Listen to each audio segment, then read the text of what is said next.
तरह के हमारे पास नॉन स्टाइकोमेट्रिक डिफेक्ट होते हैं। फर्स्ट हमारे पास है metal excess defect, metal excess defect, और सेकेंड हमारे पास है मेटल डिफिशियंसी डिफेक्ट।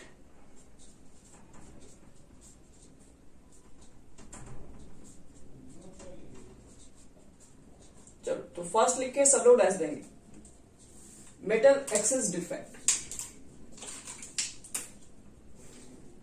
इसी को करते हैं कंटिन्यू। मेटल एक्सेस बच्चों लोग आपको बताए थे 2H से की जा सकती है। मेटल एक्सेस को दो तरीके से कर सकते हो, या तो आप मेटल बढ़ा के कर सकते हो, या तो आप नॉन मेटल्स यानी कि आप एनायन को कम करके भी कर सकते हो। तो metal excess defect it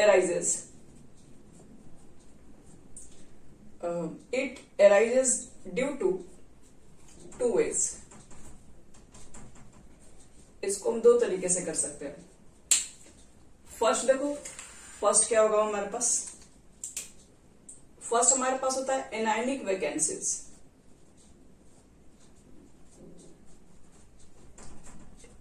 anionic vacancy को क्रिएट करा के, तो चलो यहां तक तो हम लोग कल ही कर चुके थे, अब यही हमारा स्टार्टिंग टॉपिक है आज का। एनायनिक वैकेंसी लिखिए तो पहले, in this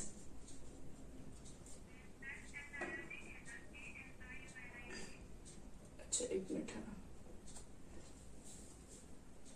N ionic vacancies, हाँ एनायन जैसे होता है उसी को लिखा गया anionic. In this case one और more anion are missing. In this case, one or more anion are missing from the lattice site. From the lattice site. And in order to maintain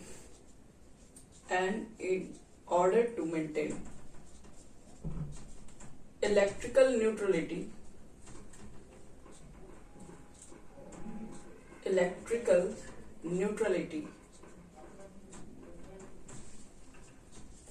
of the crystal,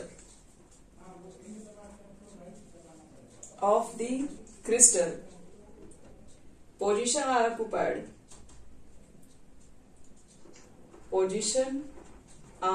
occupied by electron.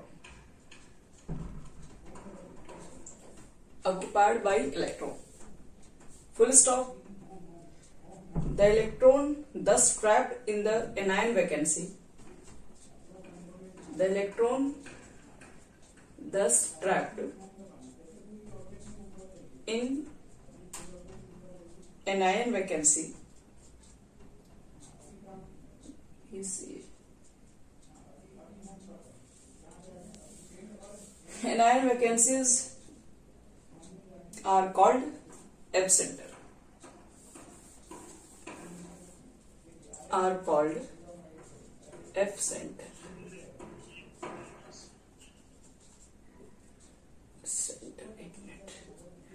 Electron thus trapped का मतलब वही trap करना, उसको attract करना, खींचना अपने तरफ। The electron thus trapped in anion vacancies are called F centre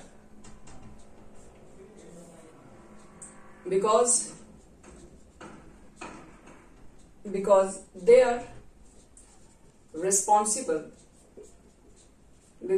are responsible for imparting color to the crystal. चलिए, ये आपके पास हो गया पूरा एनायनिक वैकेंसी के बारे में। एनायनिक वैकेंसी क्या होता है बच्चे लोग, तो इन दिस केस वन और मोर एनायन अपने लैटिस साइड से गायब हो जाएंगे, और लैटिस साइड से गायब हो जाएंगे, और उनके जगह पर मतलब अपने इलेक्ट्रिकल को मेंटेन रखने के लिए, न्यूट्रलिटी को मेंटेन रखने के लिए जो एनायन अपने जगह से गायब होगी उनकी जगह पर कोई आएगा। कौन आता है? Electrons. Responsible for imparting colour to the crystal. Imparting color to the crystal.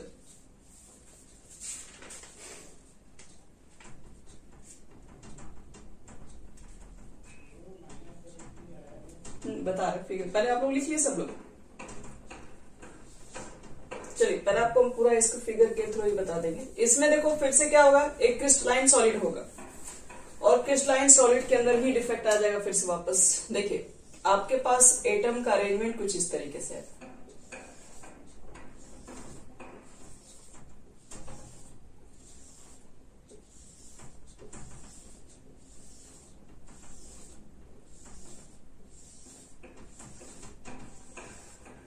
चलो ये हो गया तुम्हारे सारे एटम्स। यहाँ पे हमारे पास अगर देखा जाए सोडियम क्लोराइड को देखा जाए तो ये Na+Cl-, हम लिख ही दें ज्यादा सही रहेगा, Na+Cl-, समझने के लिए बस चलो बताया जा रहा है, Cl-, Na+, Cl-, Na+, Cl-, Na+,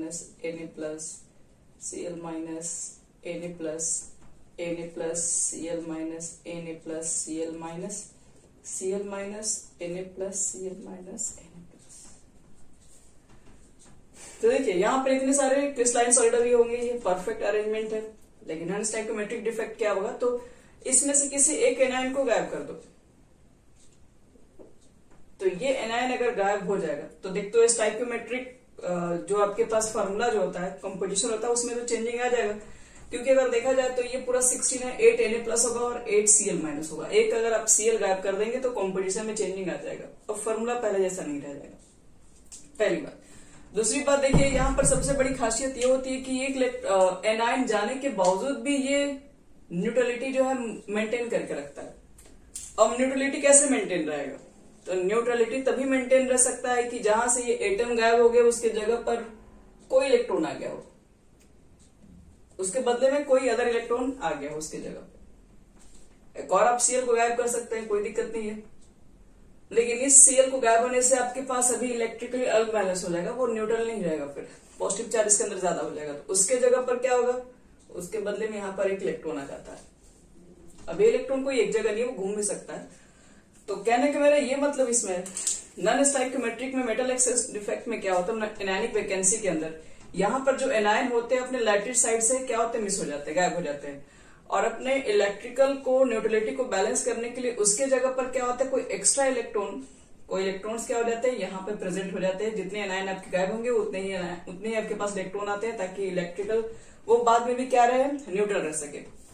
और इस तरह के डिफेक्ट को आपके पास मेटल एक्सेस डिफेक्ट करते हैं बाय एनायनिक वैकेंसी की वजह से। और ये इलेक्ट्रॉन जैसे आ जाएंगे यहाँ पे, तो अब याद रखना कि इलेक्ट्रॉन आने की वजह से अब यहाँ पर क्या होता है, आपके जो कंपाउंड्स होते हैं वो कलर इम्पार्ट करने लगते हैं, वो कलर की तरह मतलब उनका कलर दिखने लगेगा पार्ट बाई पार्ट। तो उसी को हम लोग क्या बोलते हैं, एफ सेंटर भी बोलते हैं। एफ सेंटर का क्या मतलब है, तो एफ का मतलब होता है, एक जर्मन वर्ड है, फार्बेन करके उसका कुछ नाम है, और उसका मतलब होता है जर्मन वर्ड में कलर इसका मतलब होता है। तो यही एफ सेंटर इसका नाम पड़ा, क्योंकि अब ये कंपाउंड पहले कोई कलर नहीं था, लेकिन क्योंकि इसमें टाइटली अट्रैक्शन थे, इसके इलेक्ट्रॉन्स मूव नहीं कर पा रहे थे। अब यहाँ पे इलेक्ट्रॉन्स फ्री मिल गया। अब यहाँ पर आप जैसे इसको हिट करोगे तो क्या होगा, हिट कीजिएगा तो ये एनर्जी को ऑब्जर्व करेगा, अपने लोअर स्टेट से हायर स्टेट में फिर जाएगा, वो अप डाउन करते रहेगा, फिर वापस भी आएगा, तो कुछ ना कुछ एनर्जी एमिट करेगा, जिसकी वजह से उसको हम लोग विजिबल रीजन में देख पाएंगे, तो उसका कलर दिखाई पड़ेगा, कुछ न कुछ दिखेगा ही आपको। एनायनिक वैकेंसी अभी जो बताया इसके अंदर क्या क्या मिला, लैटिस साइड से एटम गायब हो गए, उसके जगह पर कोई दूसरा एटम नहीं, लैटिस साइड से कोई नेगेटिव एटम गायब होगा, उसके जगह पर उसको बैलेंस करने के लिए कोई अदर इलेक्ट्रॉन्स आएगा, ठीक है। और अदर इलेक्ट्रॉन आने की वजह से यहाँ पर अभी भी इलेक्ट्रिकली न्यूट्रलिटी बनी रहती है, और बोल सकते हैं कि ये इलेक्ट्रॉन आने की वजह से, फ्री इलेक्ट्रॉन प्रेजेंट होने की वजह से यहाँ पर कंपाउंड्स के अंदर क्या होता है, कलरफुल जनरेट होने लगते हैं। और इसी से रिलेटेड एक क्वेश्चन भी आपको बताएंगे, जो कि एग्जांपल भी देंगे किस तरह का कलर ये इमिट करता है, और वो क्वेश्चन पूछे भी जाते हैं एग्जाम में। एक मिनट,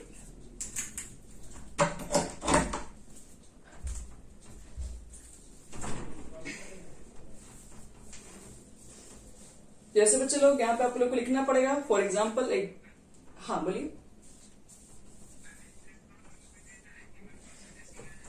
वही एग्जाम्पल ही आपको समझाएंगे किसके अंदर इलेक्ट्रॉन्स कैसे आते हैं। फॉर एग्जाम्पल लिखिए, इसमें फिगर बनाने के बाद आपको एग्जाम्पल लिखना, और एग्जाम्पल से आप समझ भी जाएंगे ये किसके अंदर होता है।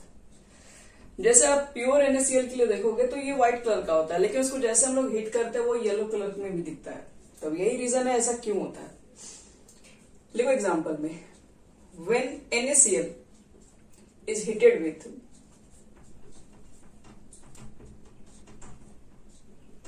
in an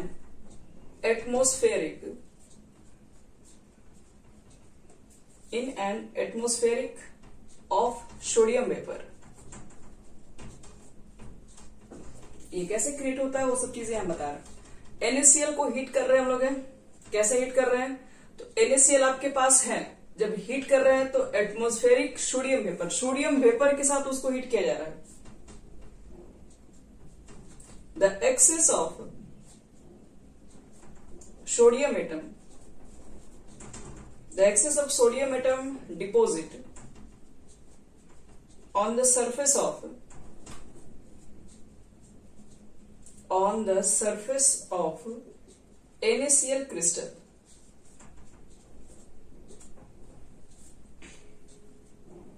फिर आगे बढ़ते हैं।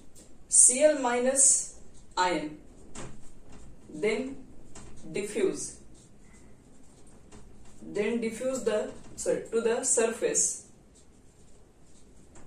where they combine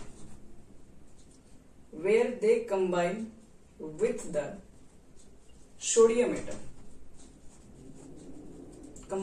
sodium atom, which become ionized by losing electron।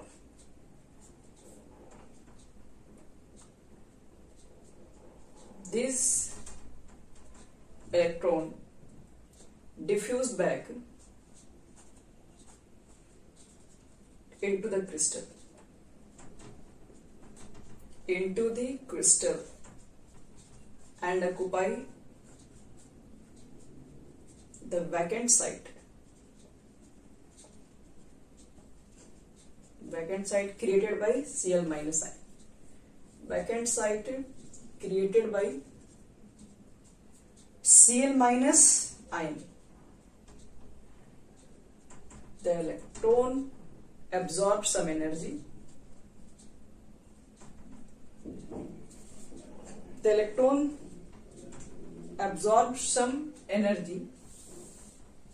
of the white light। हम ऊपर लिख रहे हैं, ठीक है। Some energy of the white light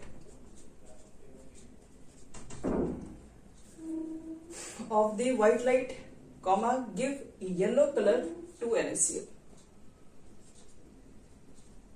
give yellow color to NaCl। चलिए यहां से ऊपर लिखना ध्यान रखिएगा। पहले एक बार उसको लिख लो, फिर हम इसको एक्सप्लेन करते रहें।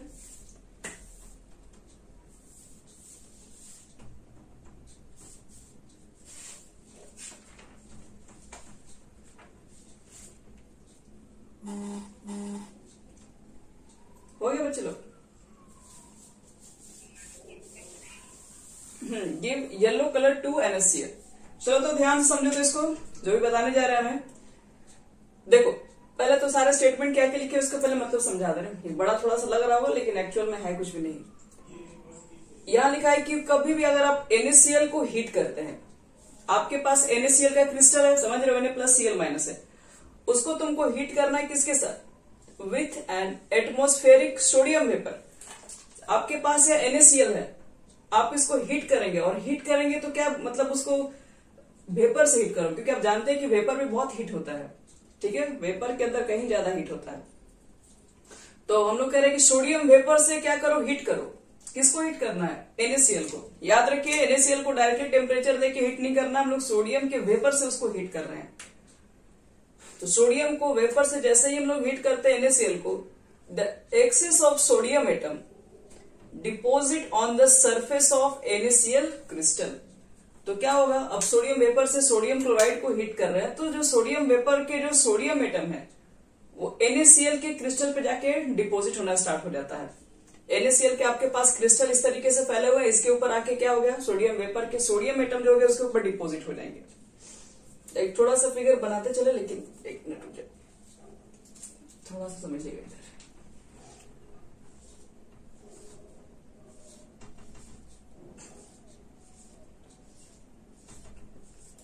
मान लीजिए सोडियम आपके पास है, प्लस है, sodium minus plus minus plus minus plus minus plus, plus वाला सब सोडियम एटम है, माइनस वाला सब मान लो क्लोरीन माइनस है।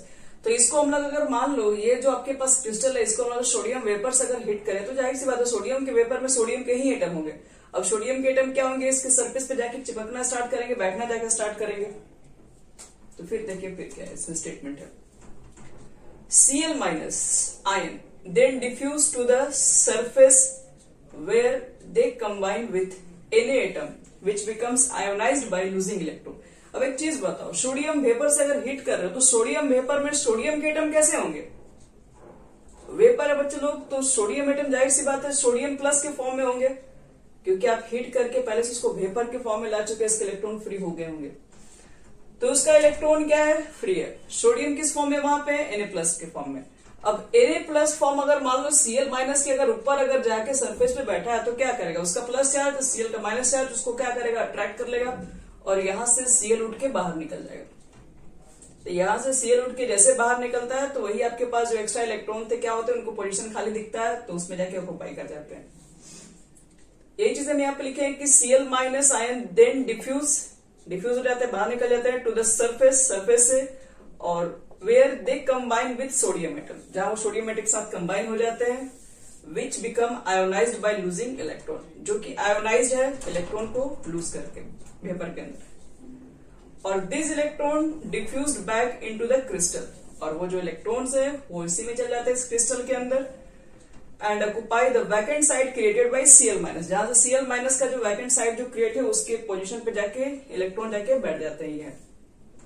अब वो इलेक्ट्रॉन क्या करेंगे, अब वो जो आपके पास एक्स्ट्रा इलेक्ट्रॉन है एब्जॉर्ब कर लेंगे कुछ एनर्जी व्हाइट लाइट से जो उनके ऊपर पड़ने वाली है, व्हाइट लाइट से एनर्जी को ऑब्जर्व कर लेते हैं, और जिसकी वजह से वो क्या होते हैं, उनके अंदर कलर फॉर्म होता है जो कि येलो कलर का इनिशियल दिखाई पड़ता है आपको।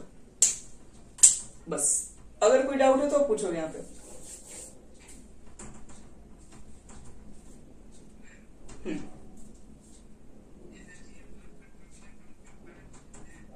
एनर्जी जैसे कि हम लोग पढ़े थे ना ये बोर्स लॉ में, जो कि एनर्जी जो ऑब्जर्व करते हैं तो अपने लोअर से फिर ऊपर जाएंगे, अलग अलग स्टेट लेवल में ऊपर ट्रांसफर करेंगे, पहले फर्स्ट लेवल में रहेंगे, सेकंड जाएंगे, थर्ड में जाएंगे, फिर वापस क्या होगा, एनर्जी तो मान लो कि ऑब्जर्व करके ऊपर जाएंगे, लेकिन कोई भी चीजें ज्यादा स्टेबल हायर एनर्जी में नहीं रहता, वो वापस फिर बैक होता ही है। जब इलेक्ट्रॉन जब वापस जब जंप करेंगे नीचे की ओर आएंगे तो कुछ ना कुछ क्या करेंगे, एनर्जी को क्या करते हैं, वही इमिट करते हैं, बाहर निकालते हैं, और वही जो एनर्जी जो इमिट होगा अगर उसका वेवलेंथ 5000 7000 के बीच में कुछ रहेगा तो उसके हम लोग कलर को देख पाते हैं, तो विजुअल रीजन में दिखाई पड़ते हैं इनके कलर। तो यही है बच्चे लोग इसके अंदर डिफेक्ट, जिसकी वजह से आपके पास सोडियम क्लोराइड येलो कलर का भी दिखता है। आपसे क्वेश्चन पूछा जाएगा क्यों ऐसा होता है, तो आप ये पूरा रीजन उसको देना पड़ेगा लिख के। तब बोल,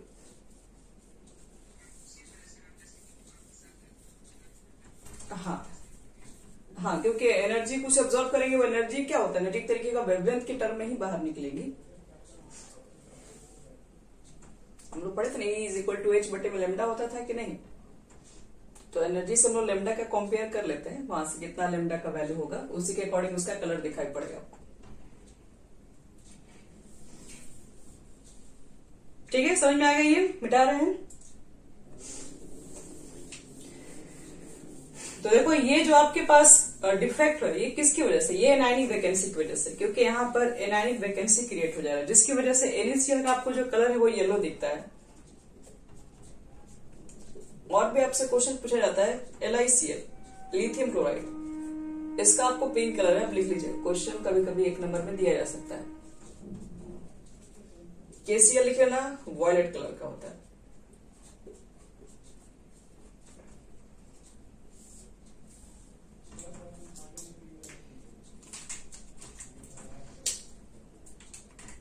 अब इसमें कुछ और इंपॉर्टेंट बातें करेंगे। हम लोग को ये समझना है कि क्या इसके अंदर कंडक्टिविटी पहले से इंक्रीज हो रही है या नहीं हो रही है।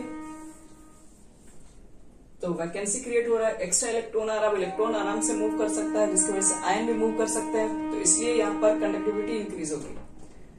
तो हम लोग लिखेंगे ये the main reason due to increase its conductivity is extra electron present in the crystal. लिख लीजिए इसमें, लिखो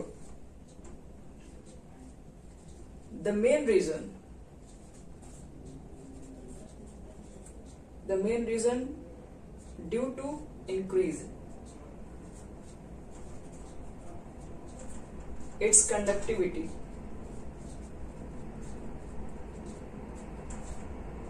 is extra electron present in the crystal and ion can move.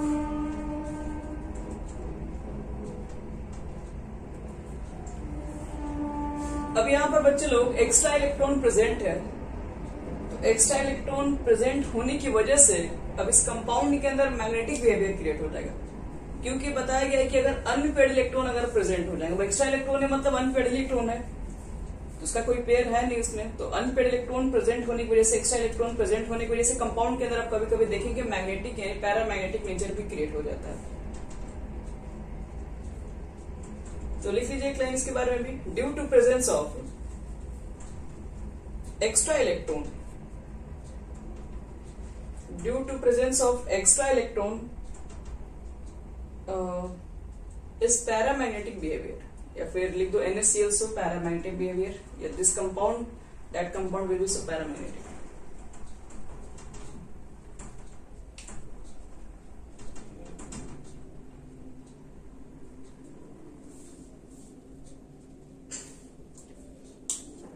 और लास्ट में कंपाउंड अगर कलरफुल दिखता है तो ये फ्री इलेक्ट्रॉन प्रेजेंट होने की वजह से, फ्री इलेक्ट्रॉन प्रेजेंट है वो क्या करेगा, सम अमाउंट ऑफ एनर्जी को एब्जॉर्ब करेगा और एक्साइट करेगा लोअर एनर्जी से हायर एनर्जी में, और जब वापस बैक करेगा तो क्या करेगा, कुछ कलर को वो इमिट करेगा जिसकी वजह से कंपाउंड आपका कलर दिखता है।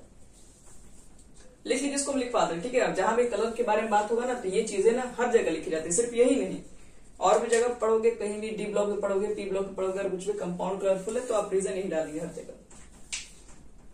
देखो, the crystal will be coloured, the crystal will be colored due to reason that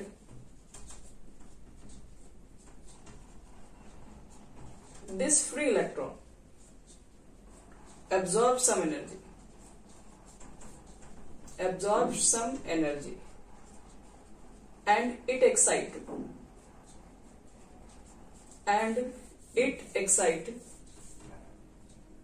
lower energy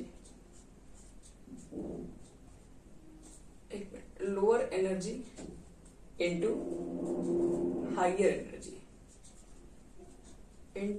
higher energy, then it come back,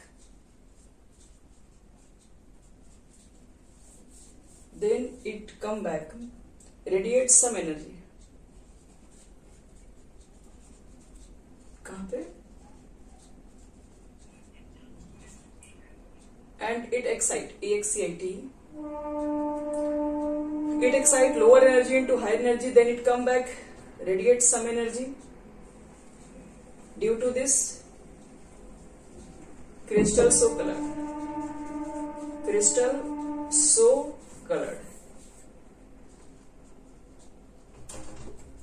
जब वापस आएगा बच्चे लोग तो वो एनर्जी को रेडिएट करते हुए आएगा, जिसकी वजह से आपके पास क्रिस्टल जो रहते हैं वो कलर्ड शो करते हैं। और यहां पर भी आप देख रहे हैं कि जैसे कि डेंसिटी डिक्रीज हो रहा है क्योंकि एटम्स ही यहाँ पे गायब हो जा रहे हैं, तो लिख देना density of the crystal will decrease,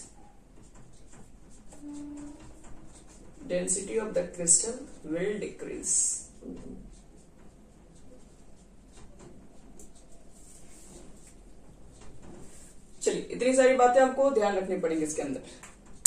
अच्छा एक चीज बताओ, क्या ये डिफेक्ट किसी से मिलता जुलता दिख रहा है? ये अपने लैटिस साइड से ही गायब होगा ना, तो ये डिफेक्ट लिख सकते हो सिमिलर टू शॉर्टकी डिफेक्ट, लिख सकते हो कई साइड में बच्चे लोग, this defect is similar to Schottky defect. लेकिन आप 100% नहीं बोल सकते, उसके अंदर वो एकाइनिक कंपाउंड्स के अंदर है, वहां पे स्टाइक्योमेट्रिक है, यहाँ पे नॉन स्टाइक्योमेट्रिक है, लेकिन एटम जैसे अपने लैटिस जगह से गायब हो जा रहे हैं तो उससे वो क्या हो रहा है, उसे रिजेंबल कर रहा है बस।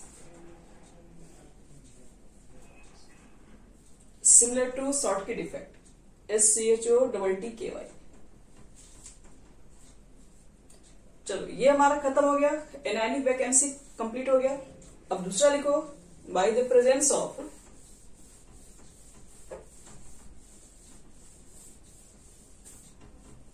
देखो बच्चे लोग सब शॉर्टकी डिफेक्ट में equal number of cation anion are missing. तो हम लोग ये पूरा शॉर्टकी थोड़ी ना बोल रहे, जैसे कि लैटिस साइड से गायब होना क्या है, शॉर्टकी के अंदर आता है। और शॉर्टकी जो होता है वो बेसिक वैकेंसी डिफेक्ट के ही अंदर आता है। समझ में आ रहा है? वैकेंसी के अंदर क्या होता है, शॉर्टकी डिफेक्ट आता है।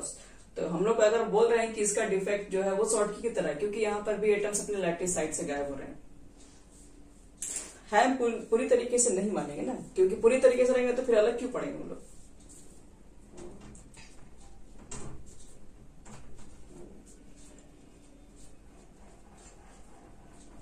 नेक्स्ट देखो तो बच्चे लोग, by the presence of extra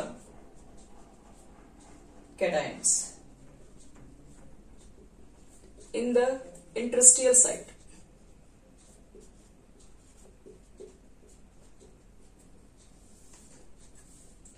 देखिए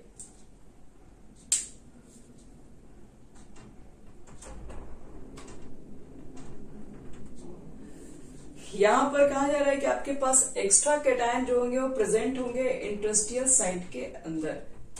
तभी तो बच्चे लोग हमको मेटल बढ़ाना है, या तो हम एनायनिक वैकेंसी को क्रिएट करवा दें, या तो माइनस वाले को गायब कर दें, या फिर एक्स्ट्रा कैटायंस लेके ला दें। तो एक्स्ट्रा जो कैटायंस आप लेके आएंगे वो जाएगा इंटरस्टियल साइट में, ध्यान रखिएगा। लिखो तो मेटल एक्सेस डिफेक्ट, नहीं एनायनिक कंप्लीट हो गया ना, ये मेटल एक्सेस डिफेक्ट के अंदर है। वो फर्स्ट पार्ट था एनायनिक वैकेंसी, दूसरा हमारे पास है एक्स्ट्रा कैटायन जो क्रिएट करते हैं। देखो बच्चे लोग, metal excess defect can also B arises by the presence of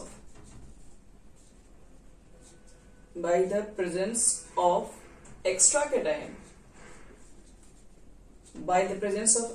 cation, in some of the interstitial sites of the crystal, and electron occupy other interstitial site, form electrical neutrality। यहां पर हमेशा compound में electrical neutrality बना ही रहता है। और इस type का जो डिफेक्ट होगा, क्या लगता है, ये इंटरस्टियल साइट में आ रहा है तो किससे मिलता जुलता दिखेगा? तो this type of defect is shown those ionic compound which suffer from Frankel defect,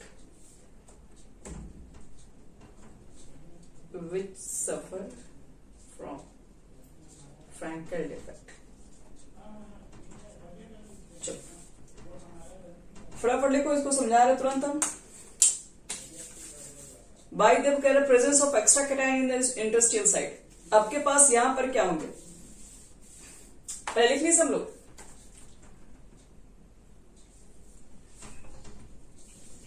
So those ionic compound which suffer from Frankel defect,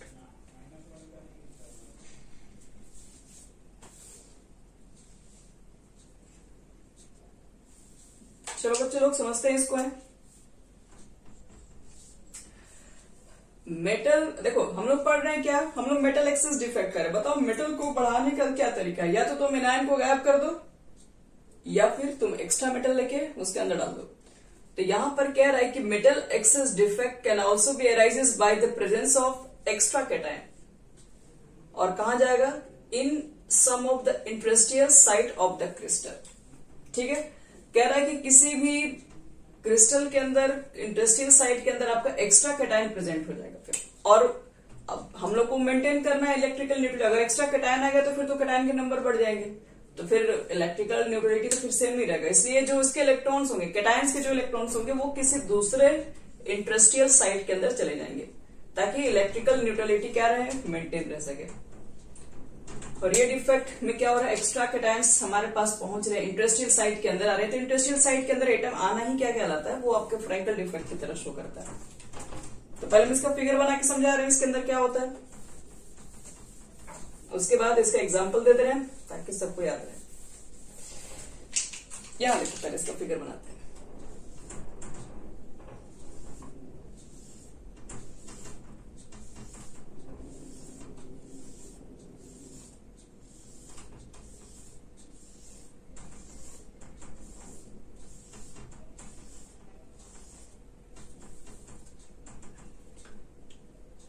A plus B minus, A plus B minus, B minus A plus B minus, A plus B minus, A plus B minus, B minus A plus B minus A plus.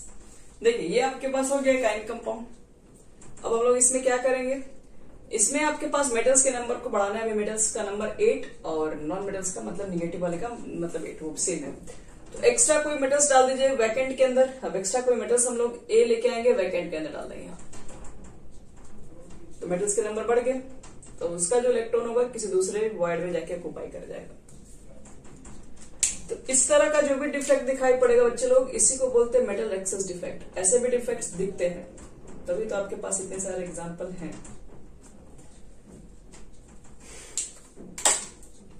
चलो अब example ले रहे हैं। यही चीज देखो, पहले metal excess defect का मतलब एक्स्ट्रा कैटायन आके क्रिस्टलाइन सॉलिड्स के अंदर आके वैकेंट में ऑक्यूपाई कर जाएगा, उसके इलेक्ट्रॉन कोई दूसरे पार्ट में ऑक्यूपाई कर जाएंगे।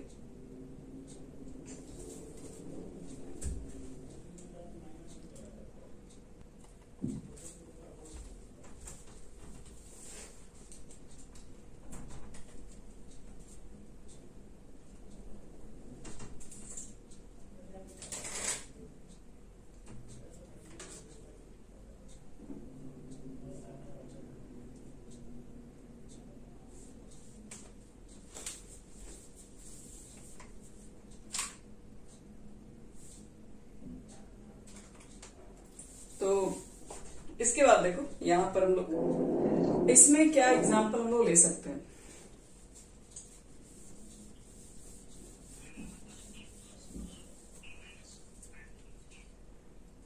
बी माइनस नहीं, इलेक्ट्रॉन से पाया जाएगा वॉइड में। चलिए फॉर एग्जांपल लिखे इससे क्या क्वेश्चन है आपको हम दिखा रहे हैं। लिखो क्वेश्चन। हाँ, इलेक्ट्रॉन जाएगा, इलेक्ट्रॉन कोई दूसरे वॉइड में चला जाएगा और एटम कोई दूसरे वॉइड में जाएगा। देखो इससे क्वेश्चन क्या पूछा जाएगा, ZnO इन विच जो जिंक ऑक्साइड होता है बच्चे लोग, Zn2 plus occupied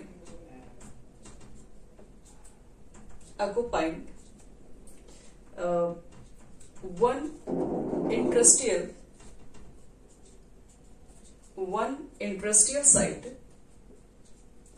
and its electron on other industrial site, यानी कि जो जिंक ऑक्साइड होंगे, जिंक ऑक्साइड के अंदर जो Zn2 प्लस होते हैं वो इंडस्ट्रियल साइट में पाए गए दिखते हैं, और उसके जो इलेक्ट्रॉन है वो अदर इंडस्ट्रियल साइट में पाए गए दिखाई पड़ते हैं। तो इस पर एक क्वेश्चन एग्जाम में देखो क्या पूछा गया, zinc oxide is white in colour. Zinc oxide का खुद का व्हाइट कलर होता है but become yellow on heating. White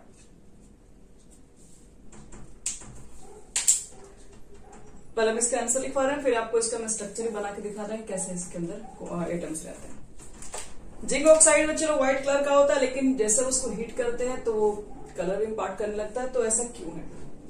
तो ये क्वेश्चन सीबीएसई एग्जाम में भी बहुत बार आया हुआ है। देखो इसका क्या रीजन लिखेंगे हम लोग। लिखो तो on heating zinc oxide, on heating ZnO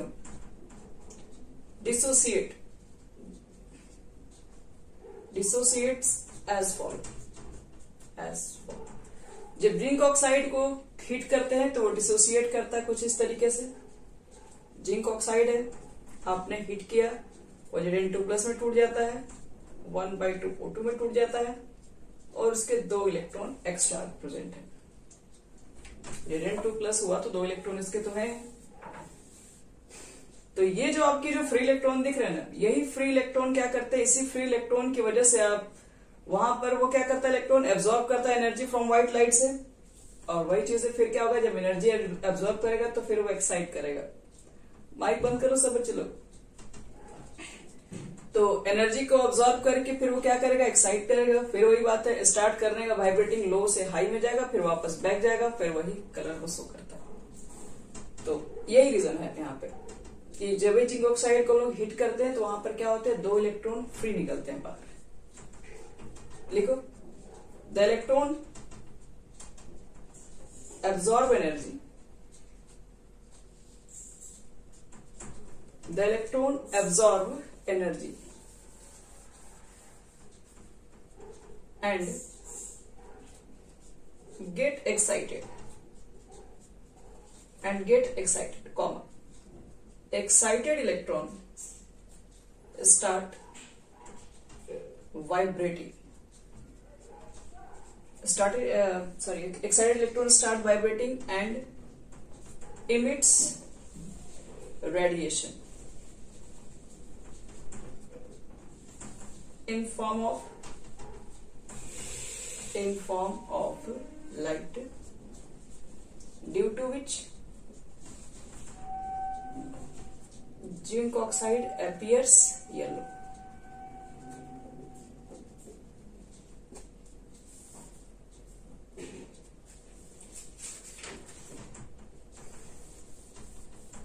zinc oxide को हीट करने पे इलेक्ट्रॉन्स फ्री मिलते हैं, और वो इलेक्ट्रॉन्स का देखिए कुछ इस तरह से आपका स्ट्रक्चर दिखेगा। थोड़ा अलग अलग बना रहे हैं क्योंकि हमको बैकएंड में भी एटम को रखना है, इसलिए थोड़ा डिस्टेंस पे कर रहे हैं।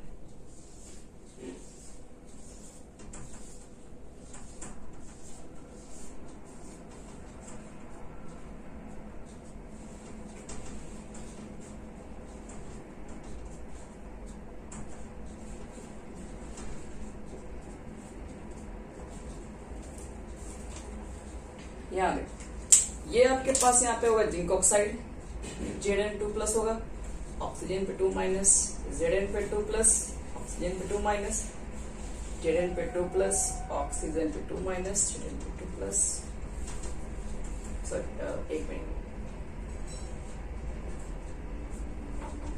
Zn2+, Zn2+,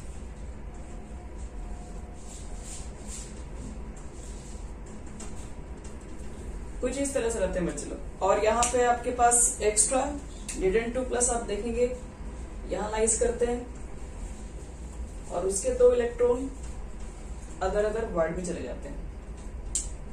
इससे क्या हुआ, इलेक्ट्रिकल जो न्यूट्रलिटी है वो मेंटेन है अभी भी है, और ये आपके पास एक्स्ट्रा कैटायन बैकएंड में प्रेजेंट है, इसलिए आपके पास ये मेटल एक्सेस डिफेक्ट हो गया।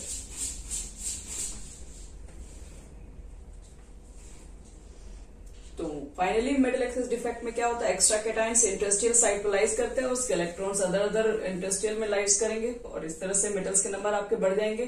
लेकिन अभी भी इलेक्ट्रिकल न्यूट्रलिटी अभी भी मेंटेन रखा हुआ है। ये सब एक्स्ट्रा इलेक्ट्रॉन प्रेजेंट होने की वजह से याद रखना, कंपाउंड जो रहता है वो कलरफुल होने लगता है, कलरफुल हो जाता है, कंडक्टिविटी बढ़ जाएगा। बोलिए।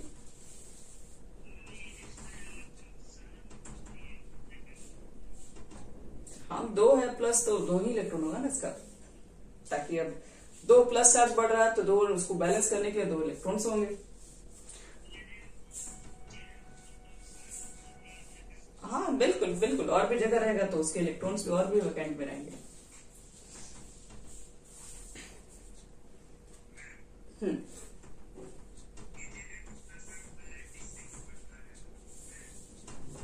Zn2 प्लस नहीं, ये कोई जरूरी नहीं है। हम लोग जेडन ऑक्साइड को जो हीट करते हैं तो आपका कोई जरूरी नहीं कि आप जिंक के साथ भी आप इसको हीट कर सकते हैं, जिंक के वेसल में भी रख के काम करवा सकते हैं। यहां से ये वाला एटम्स भी, मतलब ऐसा नहीं कर सकता कि यहाँ वाले एटम भी नहीं आ सकते, यहाँ वाले भी एटम भी आ सकते हैं। क्योंकि फ्रैक्टल डिफेक्ट में क्या होता है, फ्रैक्टल डिफेक्ट में ये भी तो कंडीशन होता है ना कि एटम्स यहां से ऑक्यूपाई करके इसके अंदर चले जाते हैं, तो ये भी इसके अंदर केसेस आ सकता है।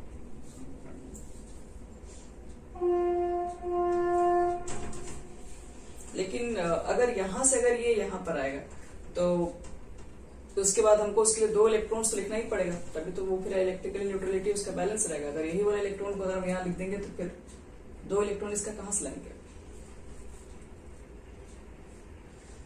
जिंक ऑक्साइड के अंदर आप देखेंगे तो सारा अरेंजमेंट कुछ इसी तरीके से रहता है। उसमें आपके पास एक्स्ट्रा जिंक जो होते हैं वो प्रेजेंट हो जाते हैं।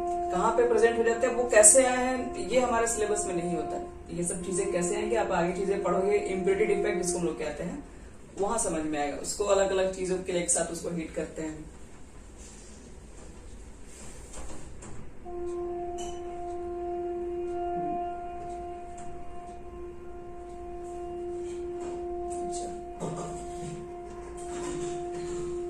चलिए, ये हो गया हमारे पास, ये डिफेक्ट हमारे पास क्रिएट हो गया। हमें देखो मेन पढ़ना है डिफेक्ट के बारे में। ये डिफेक्ट कैसे हो रहा है, क्यों हो रहा है, ये सब चीजें अभी आप बहुत आगे क्लास में पढ़िएगा। अभी तो आप लोग को नए नई चीज के बारे में सिर्फ सॉलिड स्टेट बताया जा रहा है, क्या होता है, किस तरह से एटम्स अरेंज होते हैं। तो बेसिकली अभी आप कुछ ही सॉलिड स्टेट के बारे में पढ़ रहे हैं। तो देखो चलो, पहला आपका खत्म हो गया, मेटल एक्सेस डिफेक्ट खत्म। सेकेंड लिखो मेटल डिफिशियंसी डिफेक्ट, सब लोग लिखेंगे यहां से। मेटल डिफिशियंसी डिफेक्ट,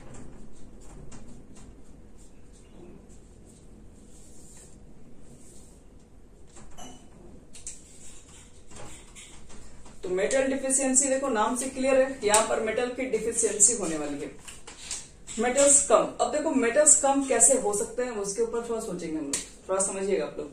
जैसे मान लो आपके पास एक आयनिक कंपाउंड है, जैसे मान लो कि आपके पास Fe2O3 आयरन के ऑक्साइड है। तो आयरन के ऑक्साइड में क्या होगा, आयरन के एटम होंगे,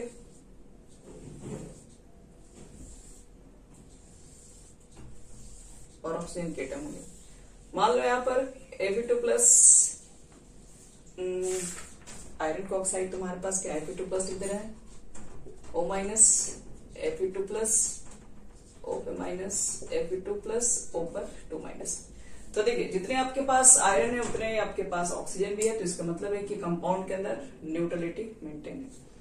लेकिन ये तो नॉन स्टाइकोमेट्रिक है, यहाँ पर तो कुछ वैकेंसी क्रिएट होगा, और यहाँ पर हमको मेटल डिफिशियंसी यानी मेटल को कम करना। मेटल को कम करने का यहाँ क्या तरीका है, तो यहाँ कहता है कि आप मेटल को कम ऐसे कीजिए, जैसे यहाँ पर हम लोग देख रहे हैं Fe2 plus Fe2 plus Fe2 plus, कुल मिला के 6 चार्ज है, 6 पॉजिटिव चार्ज है।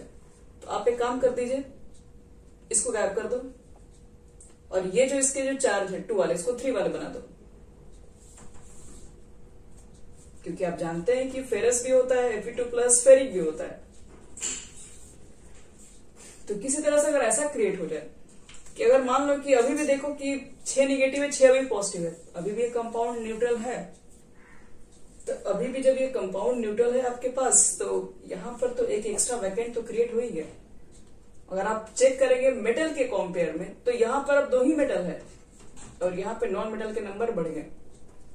तो इसका मतलब है कि मेटल की डिफिशियंसी हो गई।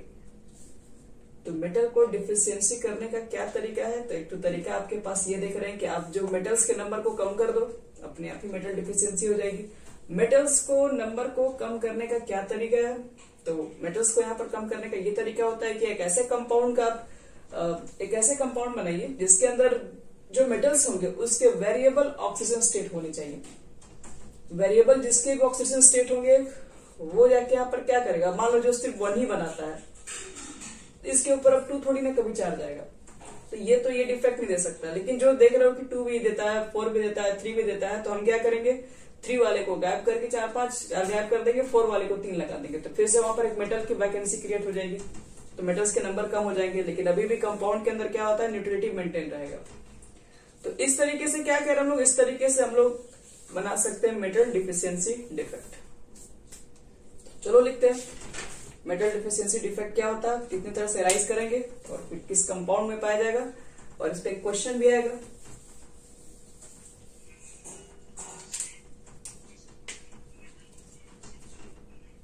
नहीं हो तो अभी बता रहे हैं ना, वो तो मेटल एक्स्ट्रा मेटल था, वो तो उसके अंदर था ना, क्या बोलते हैं, मेटल एक्सेस डिफेक्ट था वो, ये मेटल डिफिशियंसी डिफेक्ट है, मतलब यहाँ मेटल कम हो रहे हैं। देखो तो it is also arises by two types, ये टू वेज कर दो, इसको भी हम दो वेज से अराइज कर सकते हैं। फर्स्ट बाय कैटायनिक वैकेंसी, जैसे भी आपको हम दिखाएं कैटायनिक वैकेंसी को यहाँ पे क्रिएट कैसे करवा सकते हैं, और भी आप समझ ही रहे हैं, बाय एक्स्ट्रा एनायन आप डाल दीजिए इंडस्ट्रियल साइट के अंदर, bye the presence of extra anion in the industrial site.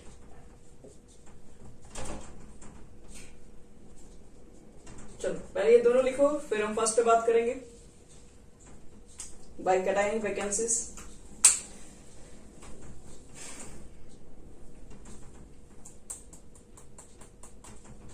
चलिए स्टार्ट कर रहे हैं। बाय कैटायनिक वैकेंसीज लिखे सब लोग।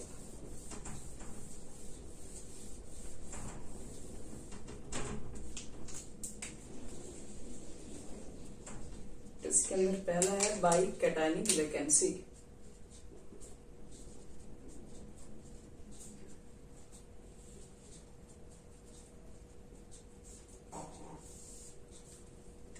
देखो कैटायनिक वैकेंसी कैसे बनाएंगे, सबसे पहले तो याद रखना कैटायनिक वैकेंसी वही दे सकते हैं जिनके पास वेरिएबल ऑक्सीडेशन स्टेट होते हैं, सिर्फ एक ही रखने वाले नहीं दे सकते हैं।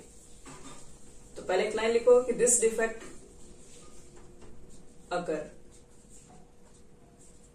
when the metals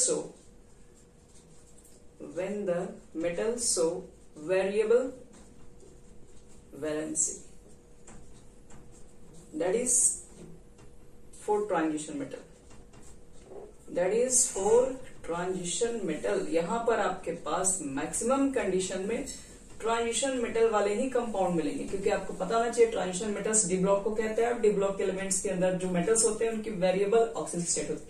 जैसे हम लोग कॉपर पढ़ते हैं उसको क्यूप्रिक भी बोलते हैं, क्यूप्रस भी बोलते हैं, आयरन में भी जानते हैं फेरिक बोलते हैं, फेरस बोलते हैं। आप जाएंगे क्रोमियम के पास तो 2, 3, 4, 5, 6 तक उसकी वैलेंसी होती है। तो उसी तरह के कंपाउंड को हमको चूज करना है जिसकी ऑक्सीजन स्टेट डिफरेंट मिल सकता है। अब पैराग्राफ चेंज कर रहे हैं।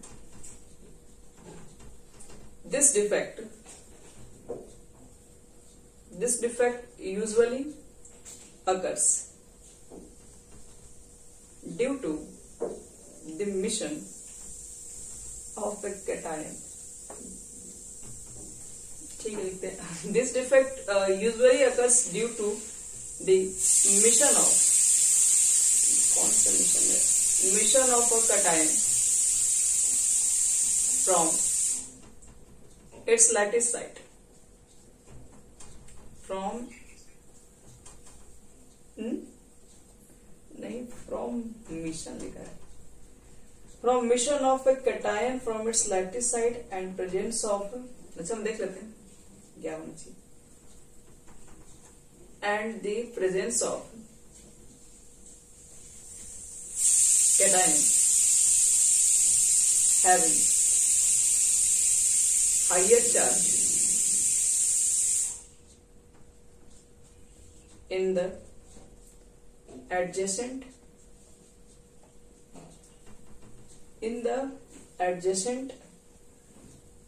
lattice site.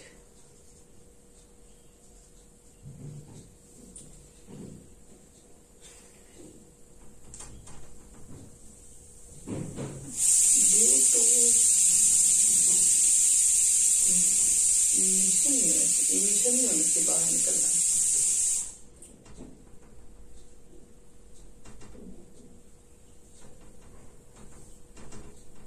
इमिशन ही करती है।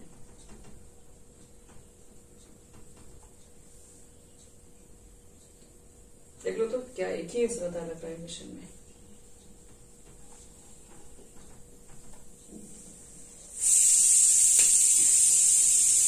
याद रखो बच्चे लोग, बाई कैटायनिक वैकेंसी के अंदर क्या है, पहले तो याद रखना है कि वही कंपाउंड शो करेंगे जिसके ऑक्सीजन स्टेट डिफरेंट हो सकती है, यानी कि ट्रांजिशन मेटल। फिर ये जो डिफेक्ट होता है वो क्या कह रहा है कि इमिशन ऑफ अ कैटायन, ठीक है, यानी कि कैटायन क्या होंगे, बाहर निकल जाएंगे अपने लैटिस साइड से और उनके जगह पर कोई दूसरा आ जाएंगे कैटायंस जो कि उससे ज्यादा हायर ऑक्सीजन स्टेट के प्रेजेंट होंगे। जैसे भी हमने जस्ट देखे 2 वाले गायब होंगे, उसके बदले में 3 वाले आएंगे। फॉर एग्जाम्पल लिखो, याद रखना इलेक्ट्रिकल न्यूट्रलिटी यहां पर भी बनती रहती है। फॉर एग्जाम्पल एफईओ लिखो, एफईएस एनआईओ,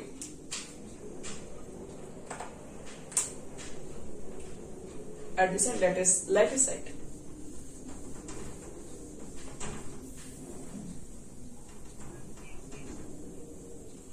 लिख दे रहे हैं FEO, FES, NIO, etc.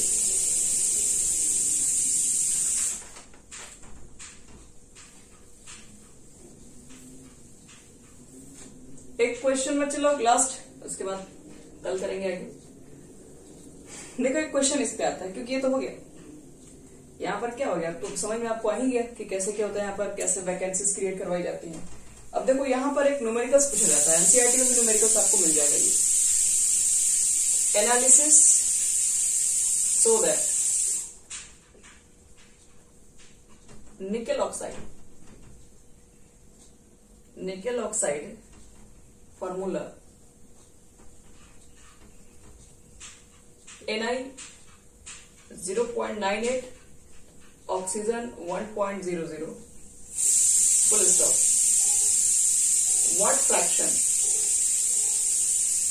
What fraction of nickel exists as Ni2 plus and Ni3 plus?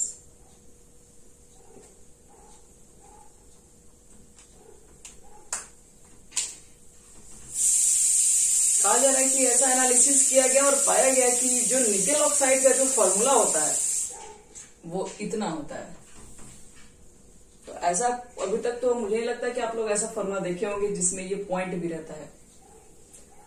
2.5 आप लोग जब भी देखे, एक होल नंबर देखे, ये 2.5 आप लोग कभी नहीं देखे। लेकिन यहाँ पर क्या कहा जा रहा है कि ऐसा एनालिसिस करके मालूम चला है कि निकेल ऑक्साइड का जो फॉर्मूला होता है इसी फॉर्म में होता है। तो आपको ये बताना है, इसी फॉर्म में अगर कोई फॉर्मूला आता है बच्चे लोग, तो वो भी क्या है, वो भी एक डिफेक्ट ही है। क्यों डिफेक्ट वो बन गया, क्योंकि इसके अंदर Ni2 प्लस और Ni3 प्लस भी ऐड है। कुछ जगहों से Ni2 प्लस को निकाल के Ni3 रखा गया होगा, जिसकी वजह से ये आपके पास एटम्स निकल के क्या होंगे, ऑक्सीजन के कंपेयर में कुछ कम बेसी आगे होंगे। तो यही कारण यहाँ पे। तो हमें यही चेक करना है, आपसे यही क्वेश्चन पूछ रहा है कि तो बताओ इस फॉर्मूला में Ni2 प्लस कितने हैं और Ni3 प्लस के नंबर कितने हैं। तो कैसे निकालेंगे, थोड़ा सोचिएगा ध्यान से।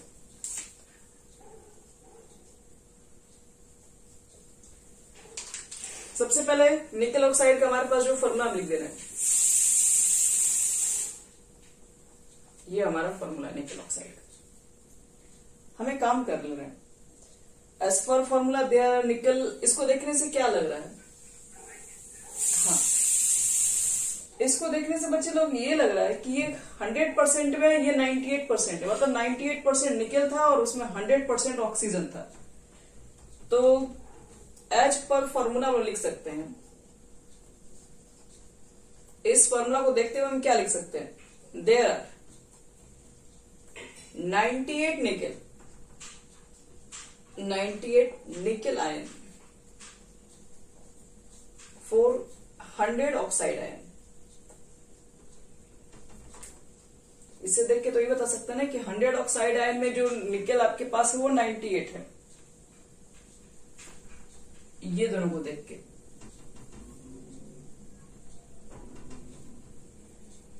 क्या,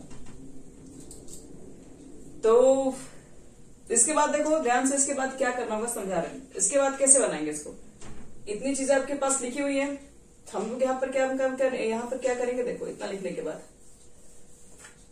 आपके पास जो निकेल है बच्चे लोग वो 98 ही है, तो हम एक काम करते हैं, उसमें जो oxidation state of Na2 plus वाले जो हैं उसको हम लोग मान लेते हैं, यानी कि X मान लेते हैं। जो Na2 प्लस ऑक्सीडेशन स्टेट वाले जो निकल से उसको हम X मान ले रहे हैं, और ऑक्सीडेशन स्टेट ऑफ Na जो प्लस 3 वाले हैं वो कितने हो जाएंगे, टोटल तो 98 ही है, तो 98 माइनस एक्स लिख देना। Na2 प्लस वाले को अगर आप x मानते हैं तो Na3 प्लस वाले क्या हो जाएंगे, 98 माइनस एक्स हो जाएंगे आपके। तो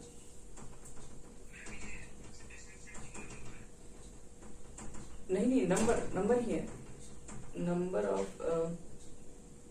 लिख देना, number of nickel of oxidation number +2।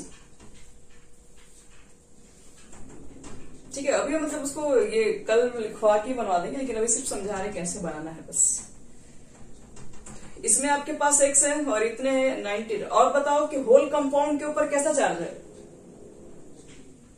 कुछ नहीं है, 0 चार्ज है ना। तो इसका मतलब है बच्चे लोग देखो ध्यान से, ऑक्सीडेशन स्टेट कैसे निकालते हैं, निकेल का लिखते हैं ऑक्सीडेशन नंबर, तो निकेल का ऑक्सीडेशन नंबर कितना है मेरे पास, जो +2 वाले हैं वो कितने नंबर है, x, और जो +3 वाले हैं उनके नंबर कितने हैं, 98 माइनस एक्स। ऑक्सीजन वाले का कितना नंबर, ऑक्सीजन का कितना होता है चार्ज, -2, लेकिन कितने हैं टोटल, अगर इसको 98 माने तो ये कितने होंगे उस कंडीशन में, 100 होंगे। इज इक्वल टू क्या लिखोगे, कोई चार्ज नहीं है, 0 है, तो यहां से तुम लोग क्या निकाल पाओगे, तो यहां से आप लोग निकाल देंगे x की वैल्यू। जैसे x की वैल्यू निकलेगी तो आपको ये मालूम चल जाएगा कि इसके अंदर कितना Na2 प्लस है और कितना Na3 प्लस है। और Na2 प्लस का अगर फ्रैक्शन निकालोगे तो फ्रैक्शन कैसे निकालते हैं, Na2 प्लस का निकालना है तो Na2 प्लस को ऊपर रखो और नीचे लिखना होगा टोटल। इसका मत लिख देना, नीचे लिखना होता है टोटल।